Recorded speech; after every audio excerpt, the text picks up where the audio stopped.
अपनी आंखें बंद कीजिए और वर्धा की उस शांत सुबह की कल्पना कीजिए जहां हवा में न तो महानगरों का शोर है और न ही भाग दौड़ की बेबसी।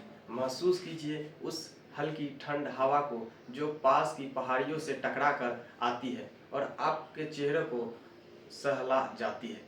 अपने कानों में पक्षियों की चहचहाहट और दूर कहीं बजती किसी मंदिर की घंटी की मंद आवाज़। अनुभव कीजिए उस ठहराव को जहाँ समय जैसा रुक सा गया है, ताकि आप खुद को अपनी पढ़ाई की गहराई में झुका सकें।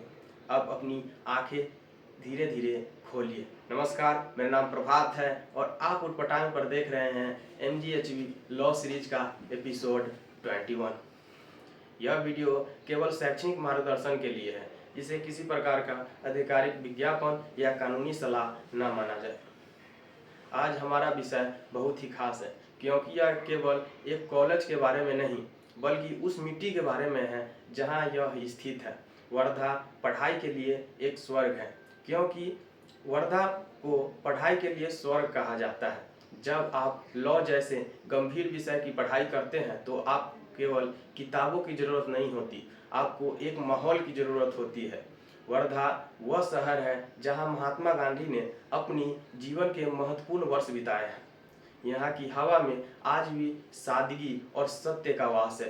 एक लॉ स्टूडेंट के लिए वर्धा का शांत वातावरण एक वरदान की तरह है। कल्पना कीजिए आप भारतीय न्याय संहिता BNS की जटिल धाराओं का विश्लेषण कर रहे हैं। आपको एकाग्रता की चाहिए। वर्धा आपको यह एकाग्रता देता है जो दिल्ली या मुंबई जैसे शोर शराबे वाले शहर में मिलना नामुमकिन है। यहाँ की शांति आपकी विचार प्रक्रिया को तेज करती है। वर्धा में होना इतिहास के पन्नों के बीच रहने जैसा है। जब आप सेवाग्राम आश्रम के पास से गुजरते हैं तो आपको एहसास होता है कि न्याय की अवधारणा कितनी गहरी है। यहाँ की लाइब्रेरी और कैंपस का वातावरण ऐसा है, आप घंटों बिना किसी विचलन के साथ पढ़ सकते हैं। अब बात करते हैं यानी आपके इसमें क्या लाभ है। अभिभावकों के लिए सबसे बड़ी राहत यह है कि वर्धा की एक बेहद और सुरक्षित किफ़ायती शहर है। यहाँ का कॉस्ट ऑफ लिविंग बहुत ही कम है, जिससे छात्र बिना किसी वित्तीय तनाव से के बिना अपनी पढ़ाई पर ध्यान केंद्रित कर सकते हैं।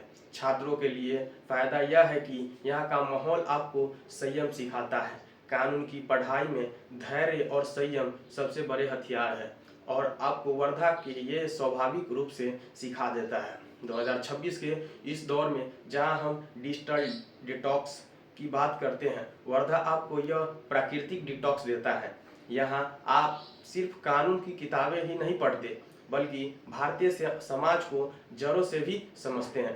भारतीय नागरिक सुरक्षा संहिता को पढ़ते समय जब आप यहाँ के ग्रामीण और शहरी जीवन के तालमेल के देखते हैं तो कानून में के सामाजिक प्रभाव को बेहतर ढंग से समझ पाते हैं। कई छात्र सोचते हैं कि छोटे शहर में रहकर क्या हम बड़े वकील बन पाएंगे। मेरा जवाब बिल्कुल। वर्धा के आपको वह बेस देता है, वह नींव देता है जिस पर आप अपनी सफलता की बुलंद इमारत की खड़ी कर सकते हैं। यहाँ निकलने पर छात्र आज देश के बड़ी बड़ी अदालतों में अपनी वकालत का लोहा मनवा रहा है। वर्धा केवल एक भौगोलिक स्थान नहीं, यह एक अनुभव है। यह आपको सिखाता है कि कैसे शांति में रहकर भी अपनी आवाज़ को इतना बुलंद किया जा सकता है कि पूरी दुनिया उसे सुने। यहाँ की सादगी आपको एक संवेदनशील इंसान बनाता है, जो एक सफल वकील बनने के लिए पहली शर्त है। तो अगर आप भी ऐसी जगह की तलाश में हैं जहां आपकी पढ़ाई और व्यक्तित्व दोनों निखर सके, तो महात्मा गांधी अंतर्राष्ट्रीय हिंदी विश्वविद्यालय वर्धा आपके लिए सही चुनाव है। यहाँ की मिट्टी की महक और यहाँ का शांत वातावरण आपके भविष्य को गढ़ने के लिए तैयार है। अगले एपिसोड में हम बात करेंगे एक और महत्वपूर्ण विषय पर। तब तक जुड़े रहिए हमारे साथ। आप अपने अधिकारों को पहचानें और अपना व्यक्तित्व ऐसा बनाएं कि महिलाएं आपके साथ सुरक्षित महसूस करें। जागरूक रहें, सुरक्षित रहें। जय हिंद, जय भारत।